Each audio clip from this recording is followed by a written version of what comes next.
आपका हमारे YouTube channel the success zone में स्वागत है। अभी तक हमने अपना जो कोशिका था, कोशिका विभाजन था, डीएनए आरएनए था, वो सब हमने कंप्लीट कर लिया था। अभी हम थोड़ा सा अपना नेक्स्ट लेवल तक जाएंगे। अब हम क्या पढ़ेंगे? बायोलॉजी में जेनेटिक्स पढ़ेंगे, जेनेटिक्स एंड एवोल्यूशन। ठीक है, जेनेटिक्स मतलब आनुवंशिकी और एवोल्यूशन मतलब विकास। ठीक है, ये दो टॉपिक्स को हम लोग पढ़ने वाले हैं। जेनेटिक्स जो है वो थोड़ा डिफिकल्टी होता है उसको समझने में, अंडरस्टैंडिंग में थोड़ा प्रॉब्लम आता है उसमें, क्योंकि चीजें जल्दी से समझ में नहीं आती, इजीली समझ में नहीं आती। तो हम कोशिश करेंगे कि आपको जेनेटिक्स अच्छे से समझा दें। अगर आपको फिर भी कोई दिक्कत आती है तो आप कमेंट बॉक्स में जाके कमेंट कर देना। अभी हम लोग क्या पढ़ेंगे? जेनेटिक्स। जेनेटिक्स में हमें पढ़ना क्या क्या है, एवोल्यूशन में हमें क्या पढ़ना है, और भी हमें क्या चीजें आज पढ़नी है। जेनेटिक्स और हम लोग क्या पढ़ने वाले हैं? एवोल्यूशन।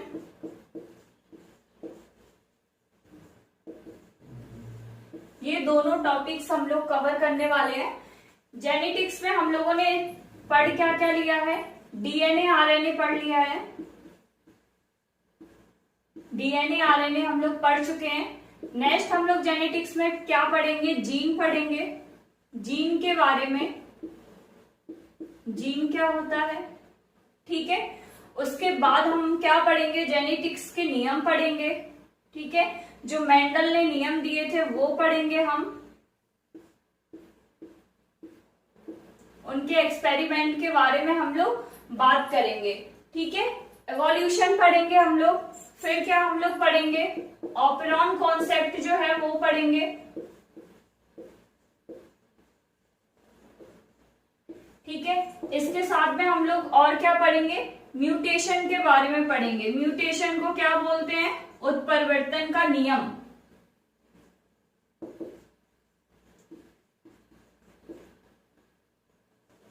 उत्परिवर्तन का सिद्धांत।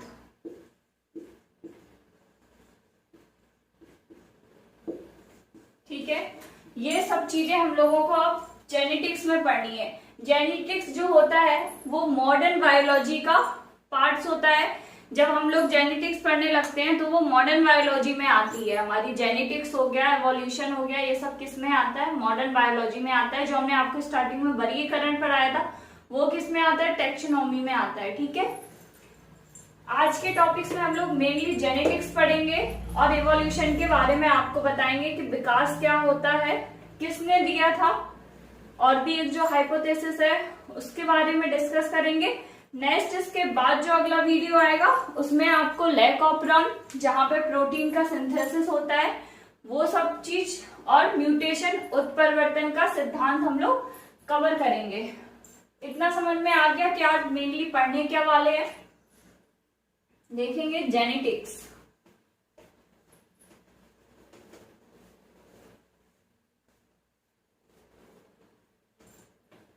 जेनेटिक्स, जेनेटिक्स को हिंदी में क्या?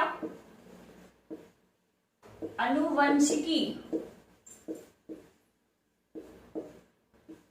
हिंदी में क्या बोलेंगे इसको? आनुवंशिकी। ठीक है, सबसे स्टार्टिंग चीज सबको पता है कि जेनेटिक्स ऑफ फादर किसको बोला गया है? जेनेटिक्स ऑफ फादर बोला गया है मेंडल को। सर जॉर्ज मेंडल को जेनेटिक्स ऑफ फादर बोला गया है। ठीक है, अगर आपको क्वेश्चन ये मिल जाता है कि जेनेटिक्स ऑफ फादर क्या कौन है, ठीक है, तो आप मेंडल टिक कर दोगे, वो करेक्ट है। लेकिन अगर आपसे पूछे कि जेनेटिक्स टर्म किसने दिया है, ऑप्शन में मेंडल हो, तो आप क्या करेंगे? जेनेटिक्स फादर सबको पता है कि जेनेटिक्स के जो फादर हैं, आनुवांशिकी के जो पिता हैं, वो कौन है? मेंडल है। लेकिन अगर आनुवांशिकी शब्द के बारे में आपसे पूछे कि शब्द किसने दिया था, मेंडल ऑप्शन में हो, तो आप मेंडल को टिक नहीं करिए, क्योंकि वो पिता है आनुवांशिकी के। लेकिन जो आनुवांशिकी शब्द जिसने दिया है उन साइंटिस्ट का नाम है बटेशन। क्या नाम है उनका? बटेशन, जिसने आनुवांशिकी शब्द दिया था।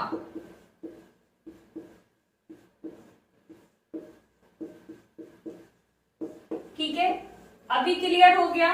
अगर अनुवांशिकी शब्द का बोलेंगे तो आपको बटेशन ऑप्शन में टिक करना है। अगर फादर ऑफ जेनेटिक्स बोलेंगे तो आपको मेंडल टिक करना है। तो सब दूसरा पॉइंट हमारा जेनेटिक्स को लेके father of Mendel, father of genetic. ठीक है, फादर ऑफ जेनेटिक्स वो कौन हो जाएंगे हमारे? मेंडल। ठीक है सर, जॉर्ज मेंडल। अब इसके बाद आती है मेंडल का एक्सपेरिमेंट। ठीक है, अभी तक के आपको क्वेश्चन में कुछ बुक्स के नाम भी पूछते हैं ना, बुक्स के नाम पूछ लेते हैं। एक्सपेरिमेंट बेस्ड बुक आपके क्वेश्चंस में आ जाती हैं, जैसे ओरिजिन ऑफ स्पीसीज हो गया, आपके क्वेश्चन में आ चुके हैं प्रीवियस ईयर के। अभी तक जो बुक के बारे में, जो एक्सपेरिमेंट जो बुक रिलीज किया था मेंडल ने, उसके बारे में अभी तक क्वेश्चन नहीं आया है। तो वो क्या जल्दी ही क्वेश्चनों में वो भी आएगा एग्जामों में।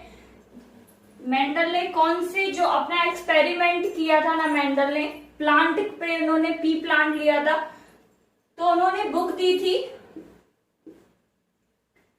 Plant hybridisation.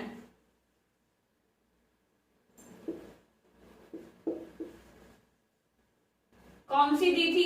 हाइब्रिडाइजेशन। ठीक है, हाइब्रिडाइजेशन ऑफ इन्होंने एक्सपेरिमेंट किया था। ये प्लांट, ये उनकी बुक का नाम है एक्सपेरिमेंट ऑफ प्लांट हाइब्रिडाइजेशन। ये आपसे बहुत ही जल्दी एग्जामों में पूछा जाएगा, क्योंकि अभी इसी बुक का आना रह गया है। बाकी के ओरिजिन स्पीसीज आपको क्वेश्चन उसमें मिल चुका है एग्जाम में, उसको लेके। ठीक है, तो ये किसने दिया था? ये भी हमें मेंडल ने ही दिया था। ठीक है, किसकी बुक है ये? मेंडल की। यहां तक क्लियर हो गया। इसके बाद मेंडल के बारे में बात करें, सर जॉर्ज मेंडल, ये मैं रफ कर रही हूं, आप लोग स्क्रीनशॉट ले लीजिए। मेंडल का जो एक्सपेरिमेंट था, उन्होंने पी प्लांट को ही क्यों चूज किया, क्यों उनका एक्सपेरिमेंट फेल नहीं हुआ? ठीक है, जेनेटिक्स क्या है, मेनली जेनेटिक्स की परिभाषा क्या है? अभी तक हमने बात की कि जेनेटिक्स दिया किसने है, फादर ऑफ जेनेटिक्स भी बता दिया, अनुवांशिकी क्या है। अब जेनेटिक्स है क्या ये समझो। ठीक है, जैसे हम लोग मेनली एग्जाम्पल हम लोग अपने आप को ले लेना, ये पूरा का पूरा एग्जाम्पल जेनेटिक्स का ही है, अनुवांशिकी का ही एग्जाम्पल है ये। कैसे हम अपने पेरेंट्स के मैच करते हैं पेरेंट्स से, ठीक है, या हम एकदम टोटली वेरिएट हो जाते हैं, वेरिएशन हो जाता है, मतलब भिन्नता हो जाती है। जैसे आपने सुना होगा, हमारे आसपास के लोग बोल देते हैं हम लोगों को देख के, ये तुम बिल्कुल अपने पापा जैसे लग रहे हो। ठीक है, या कभी कभी हमें ये भी सुनना पड़ता है कि तुम अपने घर में किसी से मैच नहीं करते हो। ये फीचर तो इसका एकदम अलग है। ठीक है, तो जेनेटिक्स का बेसिकली मतलब क्या होता है? जेनेटिक्स का मतलब ही होता है इनहेरिटेड, ठीक है, दूसरा शब्द क्या होगा? वेरिएशन। ठीक है, जेनेटिक्स, इनहेरिटेड और वेरिएशन, यही हमारी क्या होगी? अनुवांशिकी की डेफिनेशन होगी। जेनेटिक्स का मतलब पीढ़ी दर पीढ़ी जो हमारे लक्षण होते हैं ना, पीढ़ी दर पीढ़ी अगर वो जा रहे हैं, उसको क्या बोलेंगे? अनुवांशिकी बोलेंगे। ठीक है, इनहेरिटेड का मतलब क्या हो जाएगा यहाँ पे? जैसे हमारे जो पेरेंट्स के लक्षण हैं, ठीक है, वो सेम एज हम में आ गए, डिट्टो आ गए, कॉपी हो गए, हम सेम वैसे ही आ गए, तो उसको क्या बोल देंगे? इनहेरिटेड। ठीक है, वेरिएशन का वही मतलब क्या होगा कि हम बिल्कुल भिन्न हो गए। ठीक है, बहुत सारे एग्जाम्पल ऐसे हैं, आप अपने आसपास को खुद ही को ले लो, कोई चीज आपके पेरेंट्स से मैच करती होगी। आपके जो भाई बहन होंगे, आप तो पेरेंट्स से एकदम कॉपी मैच कर रहे हो, लेकिन आपका भाई या बहन वो मैच नहीं करता है, तो वो किसका? वेरिएशन का मतलब हो गया। ठीक है, लेकिन ये सभी चीजें आती किसमें? जेनेटिक्स में। तो जेनेटिक्स की मेनली डेफिनेशन ही यही होती है, इनहेरिटेड एंड वेरिएशन। ठीक है, इज कॉल्ड जेनेटिक्स। ठीक है, इतना समझ में आ गया। मेंडल की हम लोग बात करें, जिन्होंने जेनेटिक्स अनुवांशिकी के बारे में हमें बताया, तो क्या था, वो एक बॉटनिस्ट थे। ठीक है, तो वो जैसे अपन होते हैं ना यूनिवर्सिटी में प्रोफेसर बन जाते हैं, वैसे ही वो एक प्रोफेसर के अंडर में काम कर रहे थे। ठीक है, क्या कर रहे थे, वो काम कर रहे थे। तो उन्होंने ऐसे प्लांट्स को देखा उन्होंने कि प्लांट अपने फीचर को दिखाता रह रहा है, मतलब दर्शाता जा रहा है। ठीक है, अगर हम जैसे कोई भी प्लांट्स ले लें, या उन्होंने ह्यूमन को ही लिया, ठीक है, तो क्या देख रहे हैं वो लोग, सिमिलरिटीज आ रही हैं, हर चीज एक दूसरे से मैच करती हुई जा रही है। जैसे अगर हम बात करें मैंगो के ट्री के बारे में, ठीक है, मैंगो का जो पेड़ है, अगर हम उसके सीड से अगर हम उसके बीज बोएंगे तो उसका छोटा सा जो प्लांट आएगा वो भी मैंगो का ही आएगा। ठीक है, किसी और का तो नहीं आएगा कि गुलाब का आया या किसी भी चीज का, ठीक है, या कनेर का, नहीं ना, कनेर का होगा तो कनेर ही आएगा, मैंगो का होगा तो मैंगो ही आएगा। ठीक है, इसी चीज को उन्होंने ध्यान में लेके उन्होंने एक्सपेरिमेंट करना स्टार्ट किया। ठीक है, क्या इस एक्सपेरिमेंट में उनको बहुत टाइम भी लगा, और आप लोगों को शायद पता होगा कि जब ये मर गए थे ना, मरने के इनके 13 साल बाद इनको नोबेल प्राइज भी मिला। इनकी ये चीजें हमारे सामने आई। ठीक है, तो बहुत टाइम इनको लग गया था। तो इन्होंने कौन सा प्लांट लिया, पी प्लांट लिया। ठीक है, मेंडल ने एक्सपेरिमेंट कब किया था, मेंडल ने एक्सपेरिमेंट किया था 1865 में। ठीक है, कौन से प्लांट पे किया था, पी प्लांट पे, मटर के पौधा इन्होंने लिया था, मटर के पौधे पे इन्होंने अपना एक्सपेरिमेंट किया था। एग्जाम में एक ये भी क्वेश्चन आ चुका है कि मेंडल को लकीएस्ट पर्सन क्यों बोला जाता है। उसका रीजन ये है कि इन्होंने अपने जो लॉ दिए थे ना, उनका कोई ड्रॉबैक नहीं आया है, उसमें कोई भी कमी नहीं निकाल पाया है, इसलिए इनको लकीएस्ट पर्सन बोला गया था। दूसरा पॉइंट ये है, इनको इसलिए भी लकी पर्सन बोला गया था क्योंकि इन्होंने जो पौधा चूज किया था ना, वो अपने आप में यूनिक था।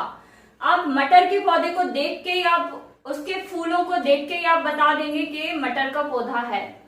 ठीक है, सीड्स, अगर आपको फली देख के ही आप बता देंगे सीड्स कैसी हैं उसमें।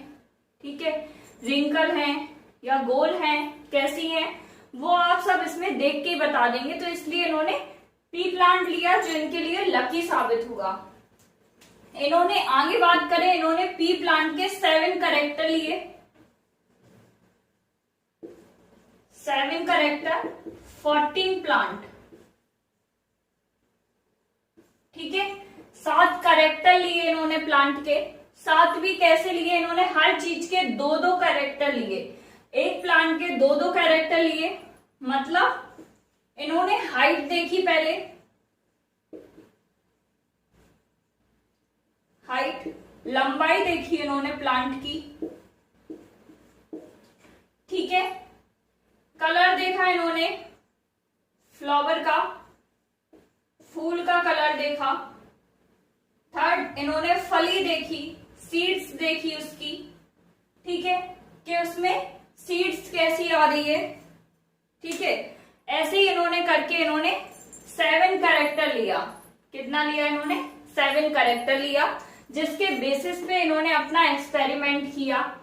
ठीक है, हाइट इन्होंने कैसी ली, हाइट का अगर मैं एग्जाम्पल लूं कि हाइट इन्होंने लंबाई लिया।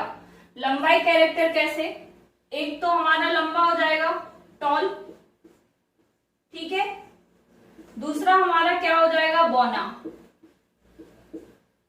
ठीक है, छोटा हो जाएगा स्मॉल।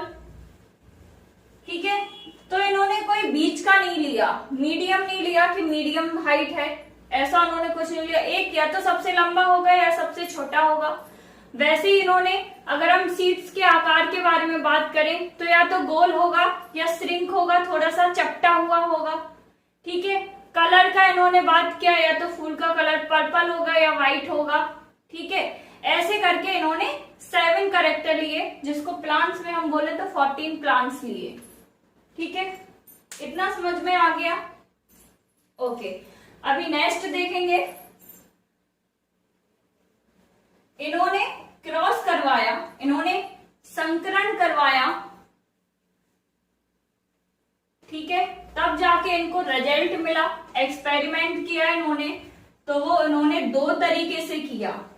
कौन से तरीके से? दो। मेंडल ने दो तरीके से संकरण किया, एक तो एकल संकीकरण,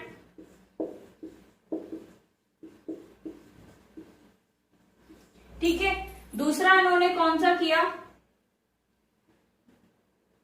डाइहाइब्रिड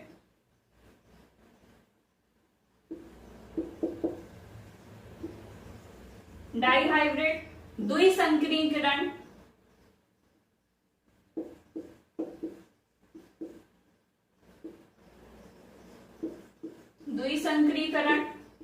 ठीक है, जिसको हम इंग्लिश में क्या बोलेंगे? डाइहाइब्रिड। एकल संकीकरण को क्या बोलेंगे? मोनोहाइब्रिड। इन्होंने क्या कराया? क्रॉस करवाया, ठीक है, क्या कराया? क्रॉस करवाया इन्होंने, ठीक है। यहाँ पे एक चीज समझना, इन्होंने दो फीचर्स लिए, ठीक है। कौन कौन से इन्होंने दो फीचर्स लिए ये करवाने के लिए? एक इन्होंने लिया डोमिनेंट,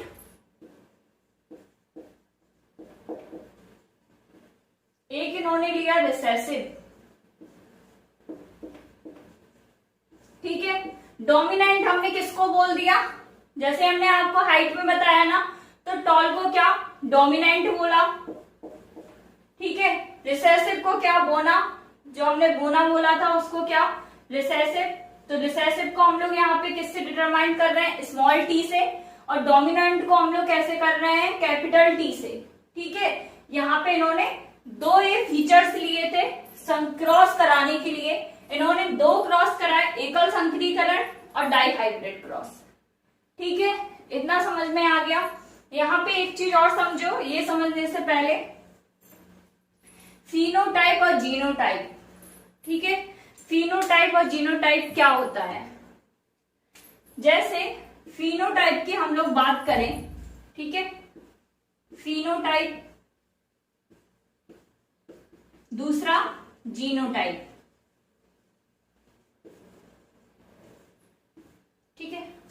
ये समझो, फिनोटाइप का मतलब ये हुआ कि हमारे बॉडी में या हम लोग कोई जो बिहेवियर है वो हम लोग शो कर रहे हैं, ठीक है। जो दिखाई दे रहा है हमको, जो चीज दर्शा रही है, वो क्या हो गया?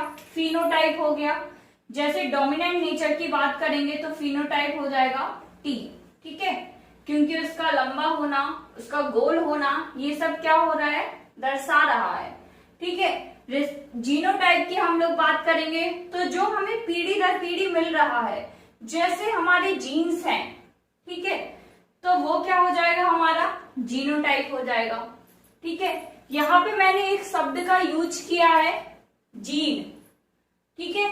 जीन शब्द को आप लोग अभी होल्ड करके रखिए, हम पहले ये अपना क्रॉस कंप्लीट करा दें, आपको ये बता दें, उसके बाद हम आपको बता देंगे जीन क्या है, जीन किसने दिया था। अभी एकल संकीकरण देखो, ठीक है।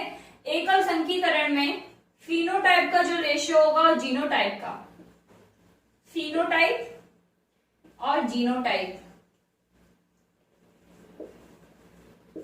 ये आपको ज्यादा डिटेल में नहीं पढ़ने। डाइहाइब्रिड और मोनोहाइब्रिड क्रॉस, एकल और द्विसंकीकरण आपको ज्यादा डिटेल में नहीं पढ़ने। एग्जाम में आपसे वो लोग क्रॉस करवा के नहीं पूछेंगे, सिर्फ आपसे रेशियो पूछ लेंगे, तो आप लोग रेशियो याद करिए। सिर्फ फिनोटाइप का एकल संकीकरण में रेशियो पूछेंगे तो आपको कितना?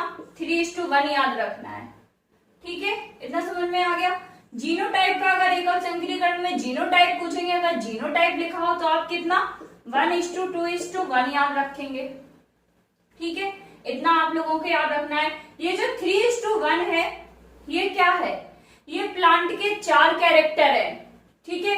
इन्होंने 4 तरीके के प्लांट लिए, इसलिए ये 4 प्लांट है, 3 और 1, 3 डोमिनेंट 1 रिसेसिव, ठीक है। यहाँ पे 3:1 का रेशियो ये है। जैसे 1:2:1 का रेशियो क्या है, तो यहाँ पे टॉल है, ठीक है, फिर यहाँ पे टी स्मॉल टी है, और लास्ट में क्या है? स्मॉल टी है, ठीक है। तो इसलिए इन्होंने उसके कैरेक्टर लिए हैं 4 प्लांट के। तो फिनोटाइप में अगर आपसे मोनोहाइब्रिड का फिनोटाइप पूछेंगे तो याद कर लीजिए 3:1। अगर आपसे जीनोटाइप पूछेंगे तो 1:2:1। ठीक है, इतना आप लोग याद कर लीजिए। अब हम बात करें डाइहाइब्रिड की, द्विसंकरीकरण की। इसका फिनोटाइप रेशियो पूछेंगे एंड जीनोटाइप। अगर इसका आपसे फिनोटाइप रेशियो पूछेंगे तो 9:3:3:1। ठीक है, इतना आप याद रखिए। अगर आपसे जीनोटाइप पूछेंगे तो इसका जीनोटाइप कितना होता है 1:2:1:4:2:1:1। ठीक है, तो इसका क्या होता है 1:2:1:1:2:4:2:1:1:2:1:2। ठीक है, ये इसका क्या होता है जीनोटाइप का रेशियो होता है, जो आपके क्वेश्चंस में नहीं देंगे, क्योंकि इतना बड़ा अगर वो रेशियो डालेंगे तो एरर बहुत बार आ जाता है। इसलिए आपको द्विसंकरीकरण में जीनोटाइप का रेशियो आप सिर्फ देख लेना। वैसे आपके क्वेश्चन में वो लोग इतना बड़ा ऑप्शन नहीं डालेंगे क्योंकि काफी लंबा है, बड़ा है। ठीक है, तो आप डाइहाइब्रिड में सिर्फ फिनोटाइप का रेशियो याद करिए, जिसका रेशियो क्या है 9:3:3:1। ठीक है, वहीं आपसे एकल संकरीकरण में अगर पूछेंगे, जीनोटाइप अगर आपसे पूछ लिया एकल संकरीकरण का तो 1:2:1। ठीक है, और अगर आपसे फिनोटाइप पूछ लिया तो 3:1। ठीक है, ये आप नोट कर लीजिए। अब हम लोग बात करेंगे जीन। जीन होता क्या है, जीन क्या होते हैं, तो जीन को हम लोग लिंक करेंगे डीएनए से। डीएनए हमने पढ़ा था ना, डीएनए के बेस हमने पढ़े थे कि एडेनाइन, गुआनाइन, ये सब याद है ना या भूल गए। ठीक है, तो जो बेस हमने पढ़े थे ना डीएनए के, डीएनए को एक बार ड्रॉ करेंगे। ये हमारा क्या है क्रोमोसोम्स है। ठीक है, इसको ही अगर हम ऐसे खोल देंगे, आगे बढ़ा देंगे, ये क्या हो जाता है हमारा डीएनए। ठीक है, डीएनए पे इस तरीके से जीन्स लोकेटेड होते हैं। क्या लोकेटेड होते हैं, जीन्स। ठीक है, इस तरीके से आपको क्या देखने को मिलेगा डीएनए पे, जीन्स देखने को मिलेंगे। जीन्स सब किसने दिया था, साइंटिस्ट, बहुत जरूरी है याद रखना, बीडल एंड टॉटम। ठीक है, बीडल एंड टॉटम करके साइंटिस्ट है, उन्होंने हमें क्या बताया था, जीन के बारे में बताया था। इतना क्लियर हो गया। जो डीएनए होता है ना उसी पे जीन लोकेटेड होता है। ठीक है, यही जीन हमारी एक बॉडी से दूसरी बॉडीज में जाते हैं, या कह ले पेरेंटल बॉडी से ऑफ स्प्रिंग में यही जीन ट्रांसफर होते हैं, जिसी जीन की वजह से हम लोगों को क्या सिमिलरिटीज देखने को मिलती हैं, अपने पेरेंट्स से मैच करते हैं हम लोग। किसकी वजह से, यही जीन्स की वजह से। ठीक है, तो जीन शब्द किसने दिया था, बीडल एंड टॉटम ने दिया था। ये बेसिकली कहाँ लोकेटेड होते हैं, हमारे डीएनए के ऊपर लोकेटेड होते हैं।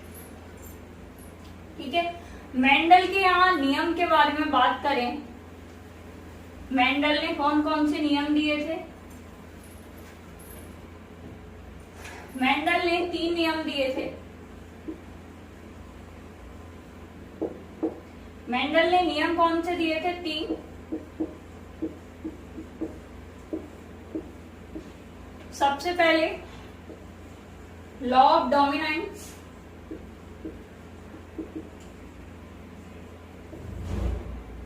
ठीक है। सेकंड इन्होंने क्या दिया था, law of segregation.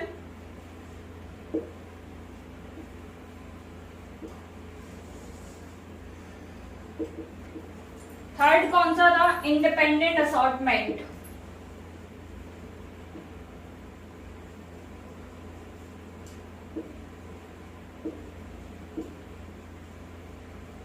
Independent assortment, ये मेंडल के 3 नियम थे। कौन कौन से, लॉ ऑफ डोमिनेंस, ठीक है। सेकंड कौन सा था, लॉ ऑफ सेग्रीगेशन। थर्ड कौन सा था, इंडिपेंडेंट असॉर्टमेंट, ठीक है। डोमिनेंस क्या होता है? Law of dominance. Law of dominance का मतलब है कि जो भी कैरेक्टर होंगे, ठीक है, तो वो कैरेक्टर हमें दिखाई देगा, दर्शाया जाएगा जो डोमिनेंट नेचर का होगा। डोमिनेंट नेचर का मतलब जो प्रभावी होगा वो दर्शा दिया जाएगा और जो उससे कम होगा वो छिप जाएगा। ठीक है, यहाँ पे बात कैसे करेंगे? कैपिटल टी और स्मॉल टी से। कैपिटल टी मैंने आपको बताया था डोमिनेंट है, ठीक है, तो ये क्या करेगा? अपना नेचर दर्शा देगा, दिखा देगा। ठीक है, वहीं पे स्मॉल टी क्या करेगा? अपना जो नेचर होगा उसको क्या करेगा? छुपा लेगा। ठीक है, लॉ ऑफ सेग्रीगेशन क्या है? जैसे कैपिटल टी और स्मॉल टी है, ठीक है, हमें कोई क्रॉस कराने में क्या मिला? कैपिटल टी और स्मॉल टी। तो इन्होंने सेग्रीगेशन में क्या बताया था कि फिर वो कैरेक्टर जो प्रभाव है अपने जो वो दिखाएगा, ठीक है, तो वो ये नहीं देखेगा कि सामने वाला हमसे ज्यादा डोमिनेंट है तो हम अपने जो कैरेक्टर है उनको छुपा लें। ठीक है, तो वो क्या करेंगे? अलग हो जाएंगे दोनों। क्या करेंगे? दोनों अलग हो जाएंगे। कैपिटल टी का जो नेचर होगा वो दिखाएगा, स्मॉल टी का जो कैरेक्टर जो फंक्शन होंगे वो स्मॉल टी दिखाएगा। तो सेग्रीगेशन का मेन मतलब ही यही था कि वो दोनों कैरेक्टर होंगे वो अपने दोनों कैरेक्टर को दिखाएगा, दोनों ही अपने कैरेक्टर को दर्शाएंगे। ठीक है, कोई एक नहीं छुपेगा, कोई एक नहीं दिखाएगा। वही डोमिनेंस की बात करेंगे तो क्या? जो प्रभावी होगा, जिसका प्रभावी लक्षण होगा वो हमें दिखने लगेगा और उससे कम का होगा वो छुपा रहेगा। ठीक है, अब इंडिपेंडेंट असॉर्टमेंट की हम लोग बात करें कि इंडिपेंडेंट असॉर्टमेंट क्या है, तो यहाँ पे ये समझो कि जो हमारे बॉडीज में जो चेंजेस आते हैं, जो पेरेंटल और उससे चेंज आते हैं, जो हम लोग जिस कैटेगरी के हमारे पेरेंट्स होते हैं, ऑफ स्प्रिंग जो होते हैं, जो बच्चे होते हैं, उनमें कुछ भिन्नता भी आती है और कुछ उनके नेचर्स भी आ जाते हैं। तो इंडिपेंडेंट का मतलब ये है कि वो दोनों ही नेचर को शो करेगा, कभी एक को भी करेगा, कभी दो को भी करेगा। ठीक है, तो वो पूरा इंडिपेंडेंट होगा, किसी पे डिपेंड नहीं रहेगा, वो अपने नेचर खुद ही दिखाने लगेंगे। ठीक है, ये क्या था? उनका इंडिपेंडेंट असॉर्टमेंट का नियम था। तो ये मेंडल के 3 नियम थे। ठीक है, यहाँ पे हम लोग बात कर लें, जो अमीनो एसिड होते हैं वो कुछ पॉइंट याद रखिए। ह्यूमन बॉडी में 20 अमीनो एसिड बहुत जरूरी होते हैं। आपसे पूछेंगे आवश्यक amino acid, essential amino acid कितने होते हैं, तो वो कितने होते हैं? 20 अमीनो एसिड। ठीक है, यहाँ पे अगर हम जीन की बात करें कि जीन हमारी बॉडीज में कितने होते हैं, तो जीन की बात करें तो जीन कितने होते हैं? अगर हम लोग देखें तो 50,000 से 60,000 तक। ठीक है, लेकिन एक्सप्रेस कितने करते हैं, दिखते कितने हैं हमारी बॉडीज में, तो वो कितने होते हैं? 25,000। ठीक है, उसका भी एक रीजन है कि अगर ये सारे जीन्स दिखने लगेंगे ना, मान लो सारे जीन एक्टिव हो गए, ठीक है, तो क्या करेंगे? अगर जरूरी नहीं है तो फंक्शन क्या करेंगे? वो बीमारी को कॉज करने लगेंगे। ठीक है, बीमारियां बढ़ जाएंगी। तो इसीलिए क्या होता है, वो एक्सप्रेस नहीं करते, वो इनएक्टिव फॉर्म में होते हैं। बाकी के एक्टिव फॉर्म में कितने होते हैं? सिर्फ 25,000 ही होते हैं। तो जीन्स का एक्टिवेट ना भी होना हमारी बॉडी के लिए अच्छा है, क्योंकि एक्टिवेट हो जाएंगे तो हमें कुछ बीमारियां कॉज कर देंगे, क्योंकि जिनका काम नहीं है वो चीजें एक्टिवेट हो जाएंगी तो नुकसान हो जाएगा। ठीक है, तो जीन किसने दिया था? बीडल एंड टॉटम, याद रखिएगा। यहाँ पे फिर से एक बार रिवाइज करिए, आज हमने कितना आपको क्या बताया। जेनेटिक्स बटेशन करके याद रखना कि जेनेटिक्स का जो शब्द का प्रयोग जिसने किया था वो बटेशन थे। अनुवांशिकी के बारे में हमें जिसने भी बताया, वंशगति के बारे में हमें जिसने बताया, वेरिएशन के बारे में, इनहेरिटेड के बारे में हमें जिसने बताया, वो सब कौन थे? मेंडल थे।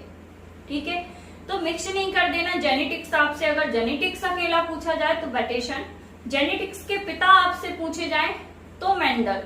ठीक है, वहीं जीन किसने दिया था? बीडल एंड टॉटम ने दिया था। ठीक है, एवोल्यूशन देखिए यहाँ पे,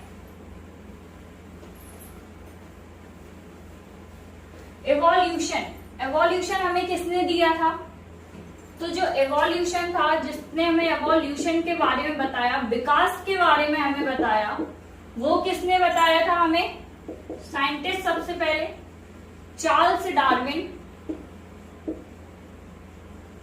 कौन थे? Charles Darwin. इन्होंने कब किया था? 1809 से 1882। ठीक है, इतने में इन्होंने क्या किया था? एक्सपेरिमेंट किया था, जिसमें इन्होंने क्या बताया?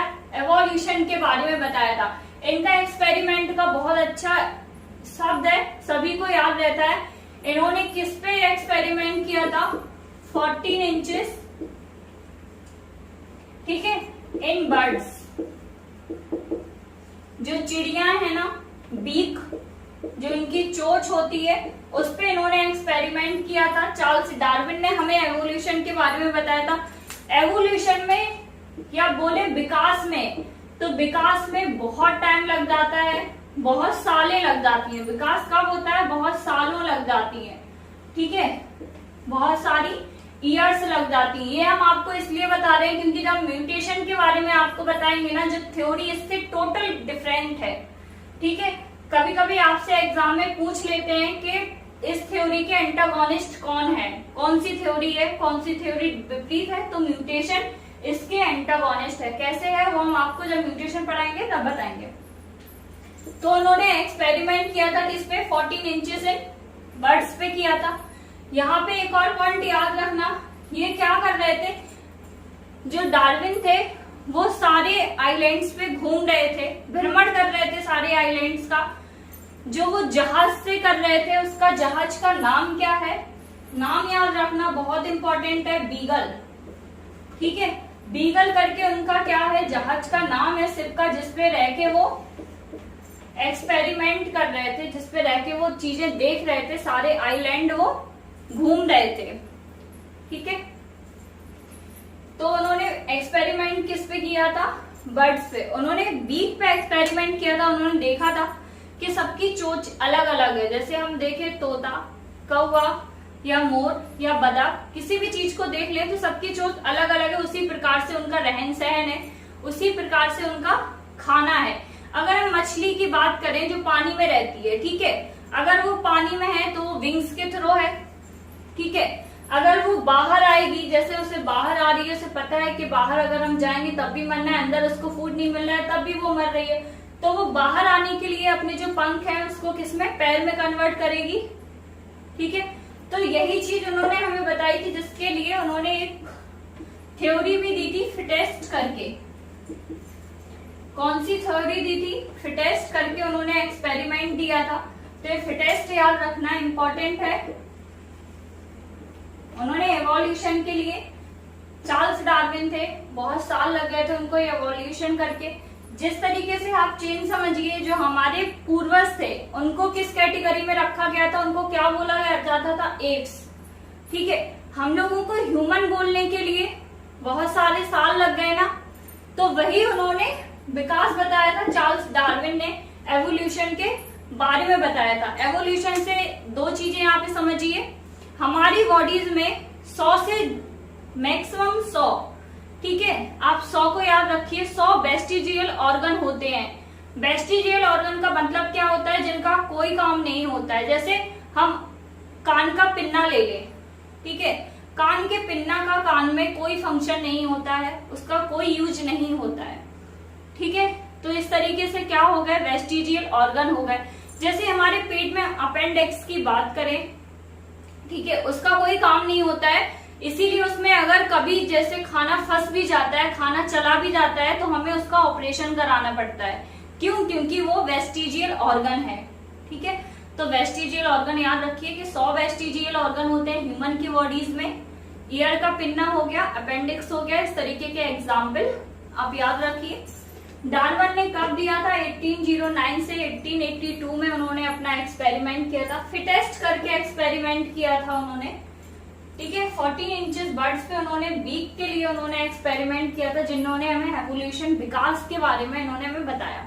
अब हमारी दो चीजें बची हैं, लैक ऑपरेंड, ठीक है, लैक ऑपरेंड का सिद्धांत बचा है और म्यूटेशन का सिद्धांत बचा है, उत्परिवर्तन का सिद्धांत बचा है। वो हम अपने नेक्स्ट वीडियो में कवर करेंगे। जब तक के लिए चैनल से जुड़े रहिए, वीडियो को लाइक करिए और वीडियो को शेयर करिए, ज्यादा से ज्यादा शेयर करिए। Thank you.